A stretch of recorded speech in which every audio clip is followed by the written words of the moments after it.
Hello and welcome to another Indomitable Survivor review. We've had two releases since the last one, Grimmoy and Kale. So today we're going to look at each one, talk about them, and you can decide whether these are you want or not. In the case of Kale, Kale is digital only, at the moment at least. Grimmoy is available physically. I've written a review on that for the physical side of things, which is a supplement to this. You can find it on the Patreon, which is linked in the description, and then you go to collections, click on the tab for reviews. Reviews should be available for anyone to read. That's how I try and set them up. Release them to patrons first, and then to the public a while later. So if you want a written version afterwards with some additional thoughts or different thoughts, you can check it there. But Kale, entirely new, and I've spent like a bit of time playing with these, trying to do the best I can to get a good grip of them, and I think I do. I think I have it. So let's talk about them. Before we do though, just for people who are not familiar or a refresher, Indomitable Survivors are small boxes that come with a miniature, either digital or plastic in the case of the physical releases, and some additional cards which are focused around Indomitable resources. Indomitable resources are resources you get when you kill an Indomitable monster, or another name for it would be a level 3 monster. And when that happens, when you get to the victory stage, you will shuffle up the deck of Indomitable resources, draw one, boom, that'll give you a special resource. It'll have the usual different keywords on it and things like that, but in addition, it will give you a pattern. Patterns are crafting recipes that you can make a limited number of pieces of gear from. Usually it's one, although Grimmoy has the ability to build two because the Gusk knives are designed to be used paired. Indomitable resources are one of the best things that was introduced in the Gambler's Chest, and before, like in general, they are absolutely fantastic, really exciting. They make hunting level 3s far more engaging than previously, whereas in the past you would maybe hunt a level 3 once to try and get its special reward if that was good, or you might even just pass on it because who wants a cat fang knife? Nobody. But things have changed for the better with the addition of Indomitable resources and patterns, and heck, that aforementioned cat fang knife could become something really useful thanks to a pattern. It's all that kind of stuff. It's great, and it makes going for the same monster or the same level monster even more exciting to hunt these dangerous level 3s over and over. So Indomitable resources as a concept, as an addition to Kingdom Death, are fantastic. So we've reboxed these, but now shall we get to opening up? We'll start with Kale. Unbox it to the inventory. Let's watch.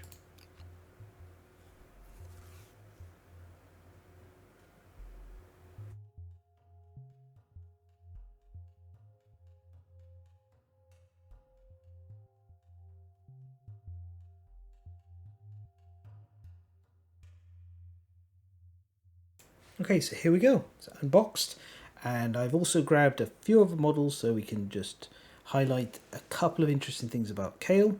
But you'll get the Kale model with his sculpted base and fantastic detail. You notice he doesn't carry any weapons. He doesn't have the digital weapon swapping as far as I could tell, but that's absolutely fine. I mean, he's got his harmonica. And we can just see, if we just zoom in here, you can see how big Kale is compared to, this is Old Joe, who's one of the largest plastic survivors we've had for a while. Here's Gadrock. You can see Gadrock's quite a bit shorter, but the detail on this model is as fantastic as it ever is. I really do hope to see this one in physical because it is gorgeous. You can see he's got this, there's this version of the White Lion helm on there, and his own sort of take on the armour. It's beautiful. It's just just wonderful.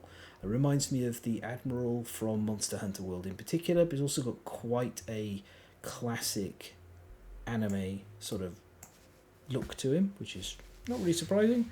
It's fantastic, and you can see here he's got this extra option now to encourage. We'll look at that in a moment, but before we do, down here we have the cards that come in the box. Install guide, yeah, pretty self-explanatory. This is the Indomitable resource, the layered maxillae. That's like the upper bone of the sort of face, jaw area, as you can see pictured. When you get this, you'll get the roaring harmonica, which is this pattern. You're allowed to craft one. It requires the layered maxillae, 2 lion claw and 1 leather, and heart flute. Very reasonable crafting cost. And then you get the roaring harmonica, which is an item bone instrument, noisy, up facing blue, down facing red. When you encourage a survivor, they gain +2 strength tokens until the end of the round, and if you have the puzzles all connected, you get the max volume ability, which is when you encourage, roll 1d10. On a 10, the monster is knocked down. We'll come back to discussing that in a little while, but for now let's just have a look at the functionality of the new encourage that's been added. Okay, so what we do is we select Kale and we click encourage, and because we have Urza over here, she's been set up with her own sheet and board. We now have this little hand symbol over because she's knocked over. We can go there and it'll do this, and we click and boom, -1 survival. Urza's back on her feet. Fantastic. This kind of automation is really nice to get. It's small quality of life things, but it really does make a difference when you're playing. Once you have everything set up correctly for a showdown with all of the characters, the survivors correctly linked to their boards and miniatures, it's very, very smooth. So I like that a lot. A great deal. What's missing here is the little extra animation that he'll do if you roll a 10. I'd have to set up a whole showdown for that, and I need the board for something else right now. So we'll see if we can squeeze in a little set up proper board encourage thing, but it's only a 10% chance of working, so it takes a fair bit of effort. Right, let's in particular though get to this. So this is the main thing that you'll be buying this for if you're not interested in the model, which I don't know why you wouldn't be, but admittedly this is just a digital model, so we currently don't have much we can do with those. Physical version, love to get it, absolutely. It'll be about $30, I would imagine. This digital version here is $5 plus taxes, which in the EU is $125, so $6.25. Very reasonable price. It's the same price for Grimmoy and all the previous ones. I think it's a great price for digital content and right for how much you get here.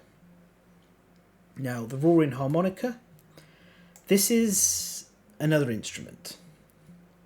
Visually it's stunning and really cool, and I love the thematics, and you can already hear it, but there's a but. Now the thing about instruments is they're almost all noisy. Noisy has a big warning sign attached to it in that you roll hunt event 10, you die. Somebody's going to die. If you have at least one noisy or more, somebody will die with no chance of avoiding it. So whenever you go out with noisy, you're taking your survivor's life into your own hands, and you're gambling, and that's something you have to decide if you're okay with. You can get around it by not taking noisy gear cards on hunts and just taking them to nemesis fights. I think that's kind of boring.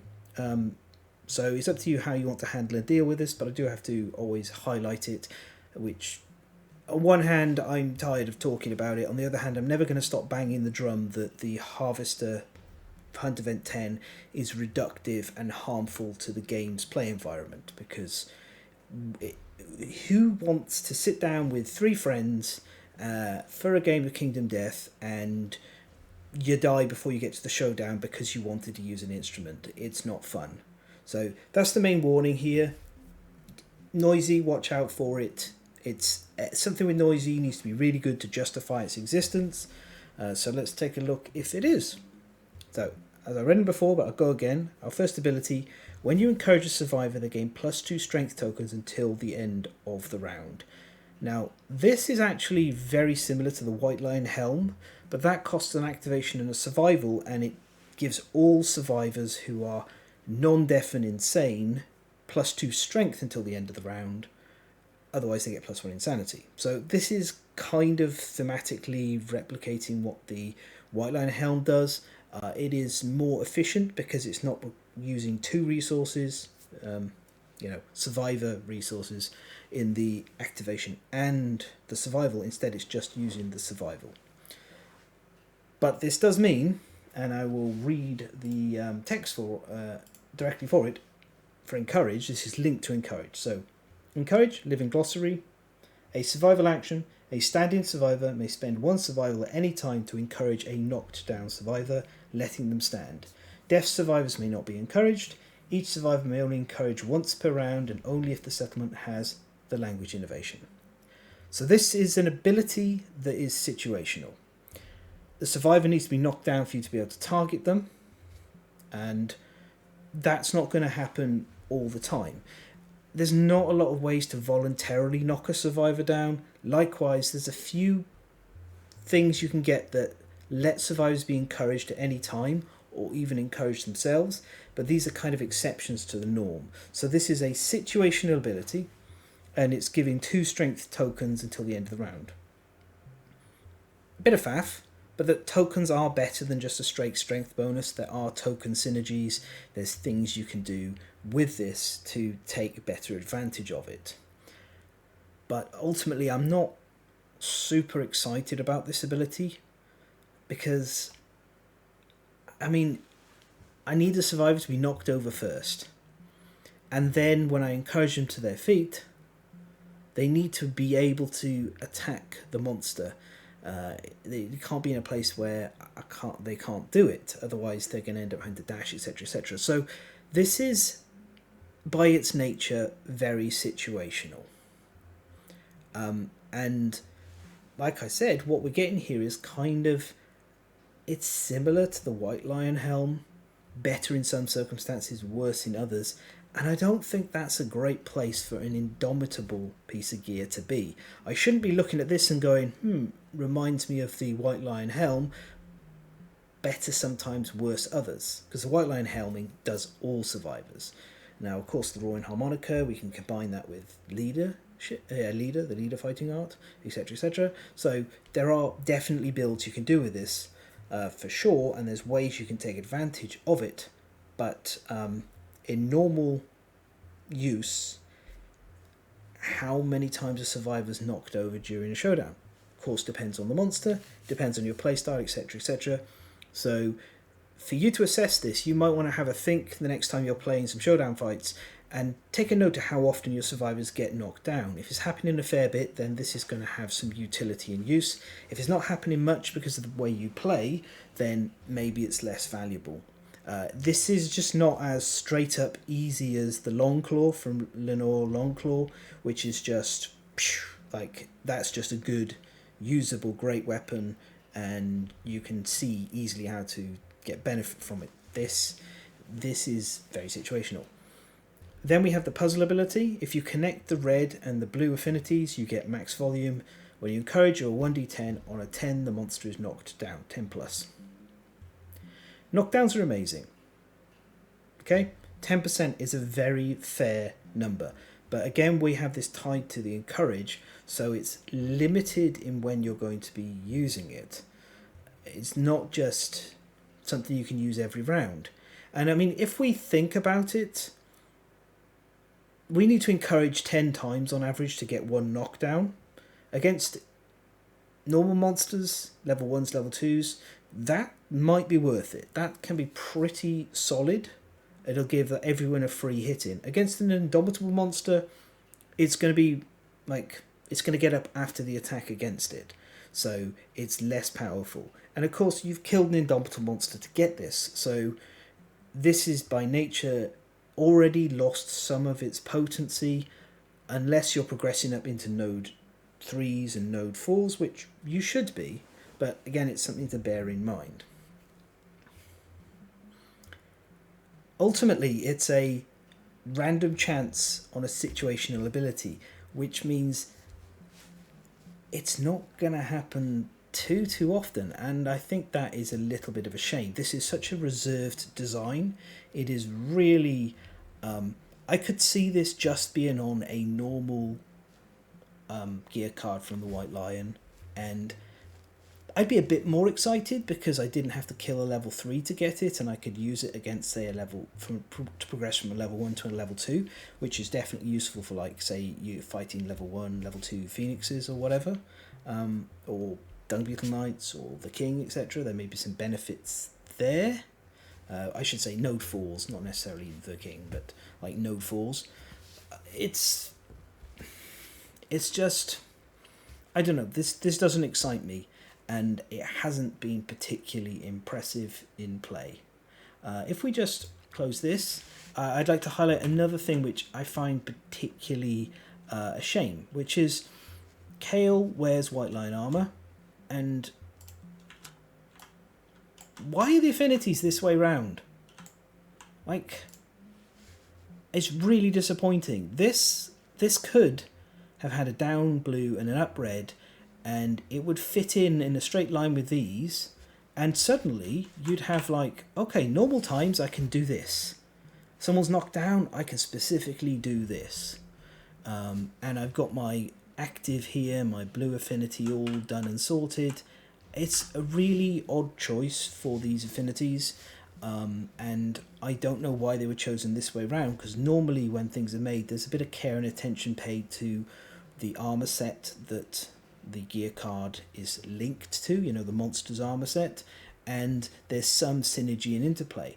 This, like, it has thematic linking, as said, with the White Lion helm, and it could have been doing something, but it's really not, and so I think this is massively disappointing. I really do not rate these affinities at all.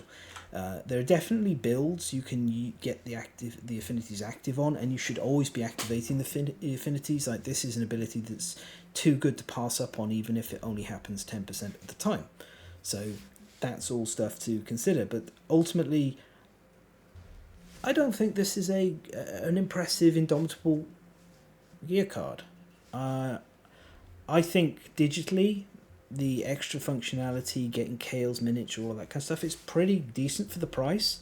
But if this comes out physically, I don't think I'd be recommending people pick it up for $30 unless they're in love with the miniature, which I'd understand, or they really want, they really want to make use of this, or they have house rules that will benefit it a bit. But I do think, and this maybe should get some adjustments before it goes to physical print, at minimum swapping those two affinities. But I'll be honest, I think that this top ability here, it just doesn't need to be temporary. I would prefer this to say, when you encourage a survivor, if they do not have any strength tokens, they gain +2 strength tokens, or +1 strength token if you're worried about it being ridiculously overpowered, but I don't think it would be. It's still a noisy instrument. It's someone has to be knocked down, you have to have the survival to encourage, etc, etc. I think it just would be better than this temporary boost, which I'm not into. I can get as I said, I can get a temporary boost right here, and it's all survivors. And sure, I'm paying double the resources, but I'm also getting extra insanity if needed, and this affects yourself. So you could even go activate, spend survival, roar, do all this, and then surge to attack yourself. So I think the Roaring Harmonica just it's not for me. And I am unashamedly, I've loved the instruments in this game. I love bards. I've always enjoyed and appreciated the concept of military use of instruments as well to help keep in step or build morale and everything. And I think this is thematically lights out amazing. 10 out of 10. Love everything about the Roaring Harmonica from a lore perspective. I just am not impressed with how it's behaving on the table, and I do think it kind of slightly makes fighting the level 3 White Lion a little bit worse, because suddenly you only get the Long Claw half the time. And you get this roaring harmonica that... Can you justify fitting this into your gear grid when you've got 9 slots? It doesn't have a ballad, so it doesn't combine with Smog Singer armor or anything like that. So I do think on the whole this is mediocre. This is a top of the line miniature with a mediocre piece of Indomitable gear attached to it. So there we are. I don't feel happy about saying that at all. So far every other Indomitable survivor has been a home run. Kale is a home run, but Kale's harmonica is a dud. So womp womp.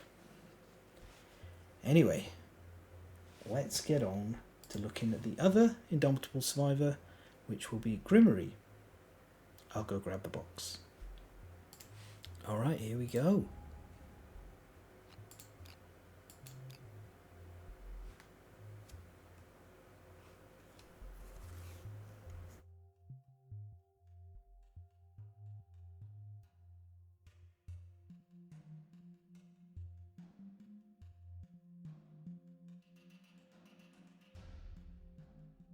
And here we are. So Grimmoy comes with the Grimmoy miniature, either digitally here or in plastic.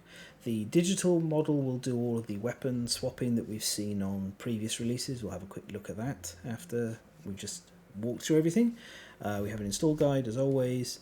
Our new resource is the Impacted Gusk. This is our second Gorm Indomitable resource along with Morgs. This one's Indomitable Perfect Bone and Organ. Really worth noting that it is a bone and organ. That means that the third one you draw is really useful if you keep drawing Impacted Gusks. When you gain this, you gain the Gusk Knife. This is a 2 pattern, so you're allowed to craft 2 Gusk Knives.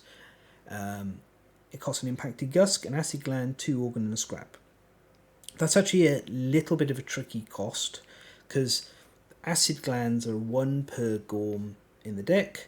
They're also used to make the Acid Tooth daggers, which are like a staple for dagger users. They're very, very effective, powerful, good daggers.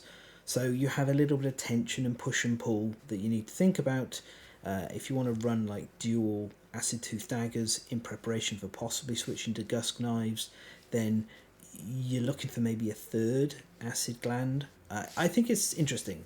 It's a dilemma that is not too severe, but is definitely very fun.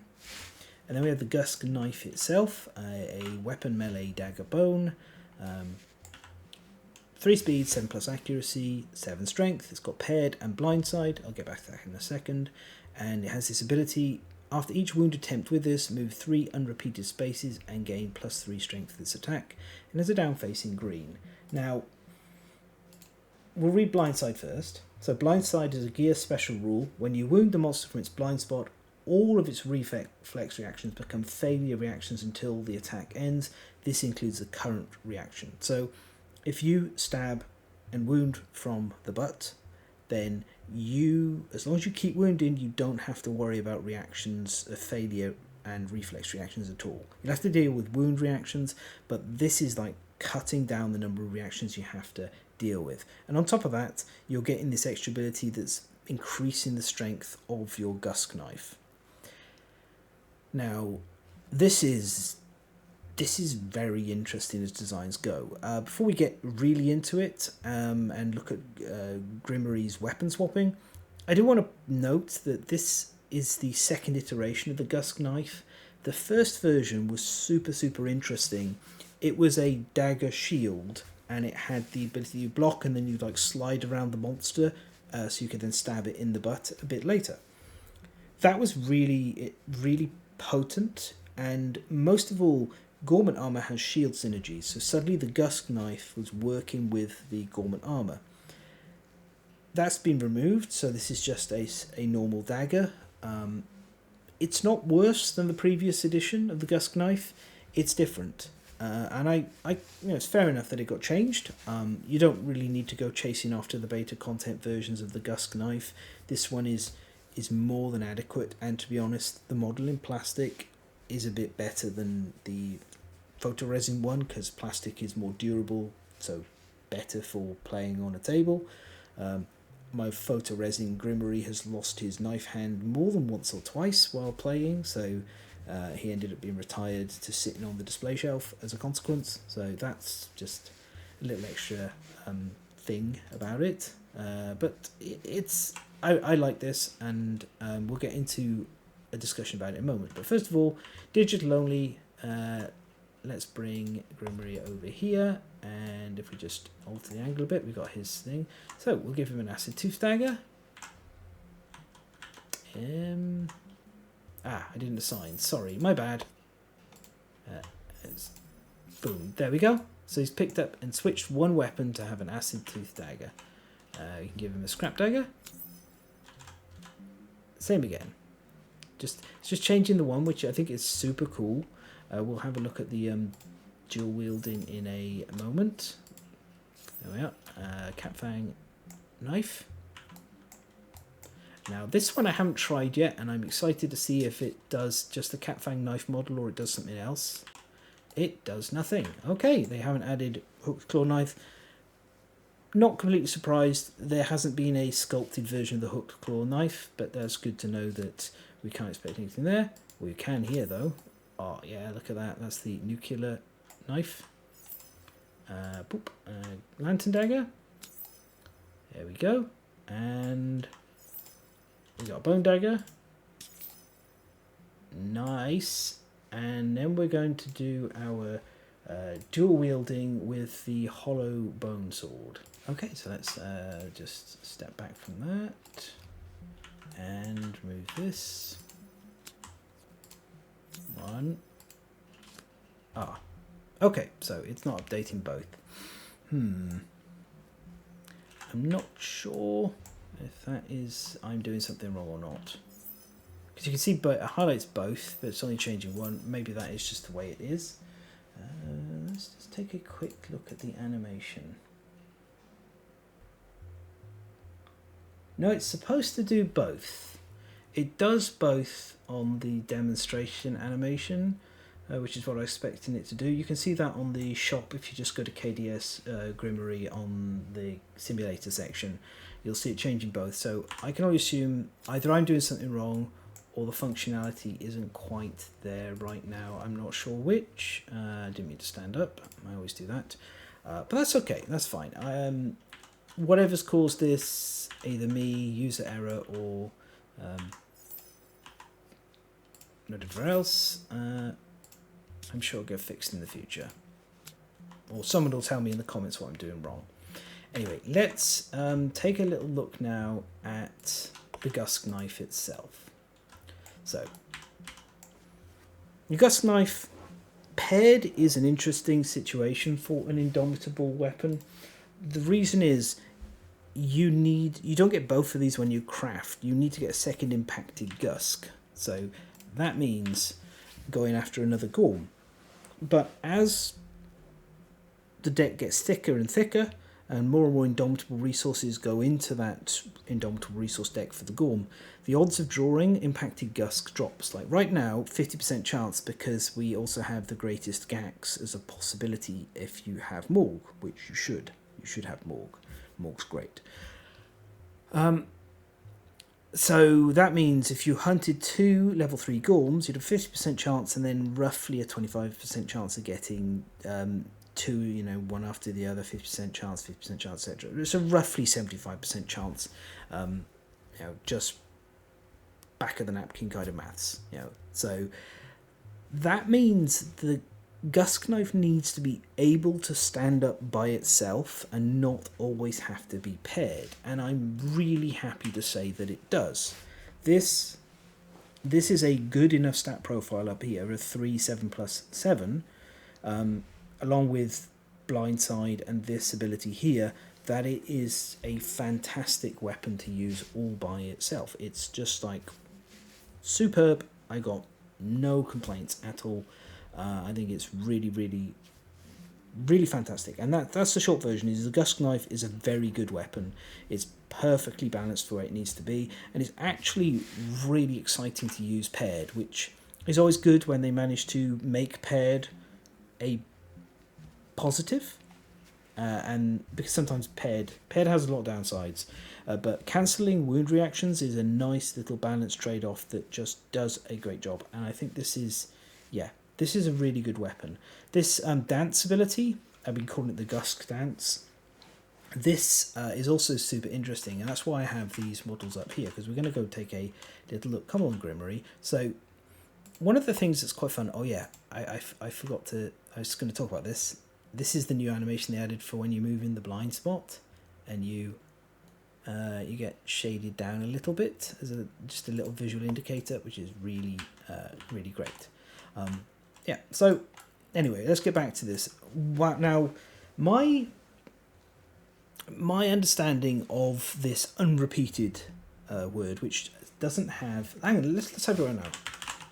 Yeah, nothing in the living glossary. Typed in unrepeated, nothing. So we don't have a mechanical explanation of what they mean by unrepeated. So my take on this is it's unrepeated during this attack, because you're going to be moving around through the attack, so you need to not walk back on yourself on the same spaces during that attack. If it was per activation, it would be like completely pointless, because you could just do this little dance over and over, and that just, no, that's clearly not how it really should be working. So my assumption is during the attack, and that's not too bad to track and hold in your head, so it's fine. It also creates some interesting play patterns for you to think about. So with this, say we hit in the blind spot, we trigger the ability. So our first step, we can go 1, 2, 3 like this and get a second blind spot attack, which is nice. But from there, we can't actually do a 1, 2, 3 and end up next to the monster to hit it again if we did this little loop. So we actually have to go 1, 2, 3 to here. And then we have to repeat that 1, 2, 3 to here, and then 1, 2, 3 to here. And then we can finally end back here, but we've gone into a repeated space, so that's sort of it. So we can attack these monsters a maximum of 4 times if they're a 2x2 monster, because that's pretty much the only way you can do it. I mean, if you just do this normally, then you don't even get the 4, so you need that little loop dance at one point to do it. If we come over to our dear friend the Lion God here, and take a look at that, if we start in the corner, we can go 1, 2, 3, 1, 2, 3, 1, 2, and it's by here. You can see if you go 1, 2 to there, you're going to be out of range. So you have to do the little loop 1, 2, 3, 1, 1, 2, 3, and then again you have to do the little loop. This is not the pattern like that I prefer. Basically, it's 1, 2, 3, 1, 2, 3, 1, 2, 3, 1, 2, 3, 1, 2, 3, 1. That's the middle one. Making a bit of a mess of it. I'm gonna stop moving Grimmoy around because he's actually making it a bit hard to track. Let's pop him back there and get rid of that. Right. So my preference is to go 1, 2, 3, 1, 2, 3, 1, 2, 3, 1, 2, 3, 1, 2, 3, 1, 2, 3, 1, 2, 3, and then you end up back at the start. In the middle, you go 1, 2, 3, 1, 2, 3, 1, 2, 3, 1, 2, 3, 1, 2, 3, 1, 2, 3, 1, 2, 3, 1, 2, and you can do another little loop. This is even here. You can see I'm just like, without physically moving the model, I am struggling a little bit to keep track of it. The point being that this is quite a really nice positional matters thing. You're constantly thinking about how you're going to move around, how you're going to dance around the monster, and that's really cool. And it changes with the base sizes. So, for example, on the Dragon King, you've actually got the ability to go 1, 2, 3, but then you've got this like really awkward point where it's like, well, if I can't go back here, so I go 1, 2, 3, that pushes me out here. So from here, I clearly need to go 1, 2, 3, and then I'm allowed to go 1, 2, 3, and then I can do 1, 2, 3 a loop, and then 1, 2, 3 to here. With this spot, I can do a loop of 1, 2, 3, and then 1, 2. No, I can't. So 1, 2, 2, so I have to go 1, 2, 3 to here, and I can go 1, 2, 3, and then I can do another loop. So it's really, really fascinating, and I love this ability for how much it rewards your skill and understanding in respect to playing that part of the game, the positioning, where you start the attack from, how you move while doing the attack. It's all quite engaging and good. And also, as you can see, the Gusk Knife, if you go paired and you have 6 speed, you end up not being able to, if you roll a 5 or a 6 on a 2x2 monster, you're going to have to make the last few in the same spot, and you don't get the benefit of being the repeated spaces, etc. In fact, I'm not even sure if you have to move regardless, and in which case your attack will just end. You can only attack a maximum of 4 times. I'm not sure about that. We don't have a lot of clarity at this point. I'm sure we'll get some. I really hope it is put up on the FAQ on the website, and I hope that like unrepeated is maybe explained a bit. There is a glossary covering for the older version. If you give me a moment, I shall just read that out. Right, so the ability was called Grim Step. It was on the previous versions of the Gusk Knives, and when you're attacking and block a hit, you may move up to 6 consecutive spaces. If you do your next wound attempt, this attack gains strength equal to the number of spaces moved. And consecutive spaces is also covered in the glossary. When a survivor is instructed to move consecutive spaces, they must move without occupying the same space more than once. A survivor could not, for example, move back and forth between 2 spaces to fulfill consecutive space movement. They could, however, move around the monster or move in a straight line. That's where I think unrepeated, like what it's referencing. I wish they'd been a bit clearer on the wording there, but that's my understanding, that's my take on it. And I think it's fair enough, but I do hope that they do something similar for unrepeated to just clarify it in some way, or if they have it point to consecutive spaces or whatever. It's just a bit of a shame that the original Grimmoy got these rules updated directly onto him about 2 years ago, and then the new version hasn't really had that same thing for this new version of the ability. But maybe that will change. The other thing to note is the Gusk Knife is not really great with Gormant armor. It's always worth checking if a weapon or any piece of gear that's new will work well with the armor set that's the monster's providing. And here it can connect to a leather shield, or it can connect to the regeneration suit if you're using that, but down-facing green is not really something that Gormant armor is super excited about. It really wants up-facing green, which it usually gets either from the leather shield or the regeneration suit, in order to get guard online, to have a shield for the free guard, and have guard here, and also get half of the Gormant mask active. So I wish that this was either an up-facing green or a down-facing blue. In fact, the ideal situation would be it had up facing green and down facing blue, and then suddenly you'd be able to do this and you could actually have Grimmoy represented in his full Gormant suit. That would be sweet, but the affinities don't need to be moved. It's not like the Gusk Knife is in any way in need of it. It's a strong enough and powerful enough paired weapon on its own that just doesn't need any changes. I think it is great. I recommend buying this digitally if you have the Gorm. I think that this is also worth buying physically. This model is great.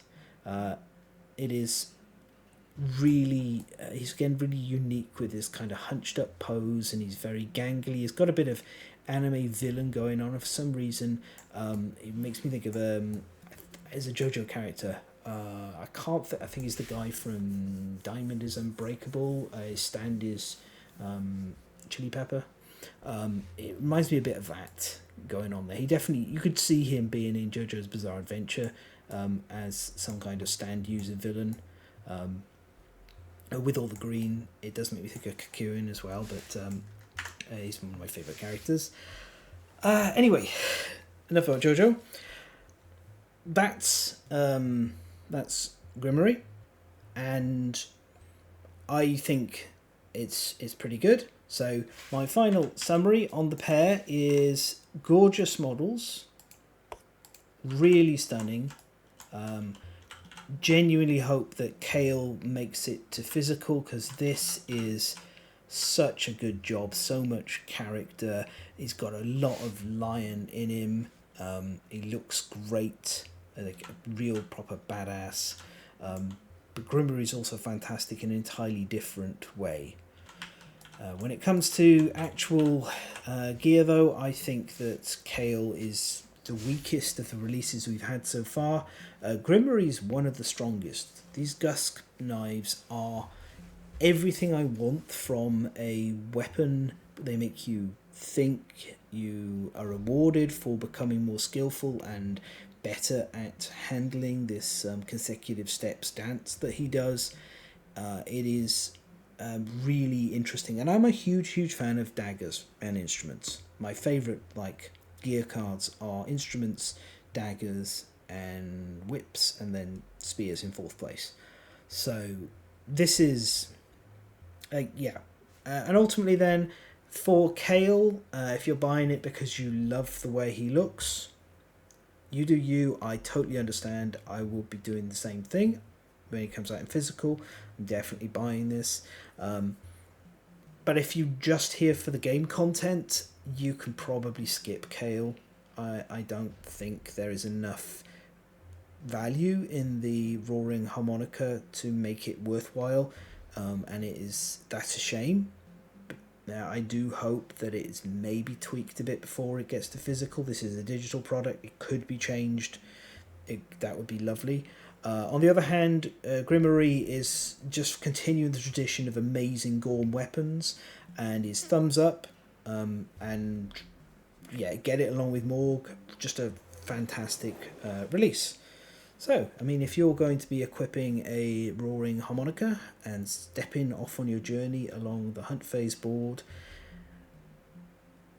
happy hunting.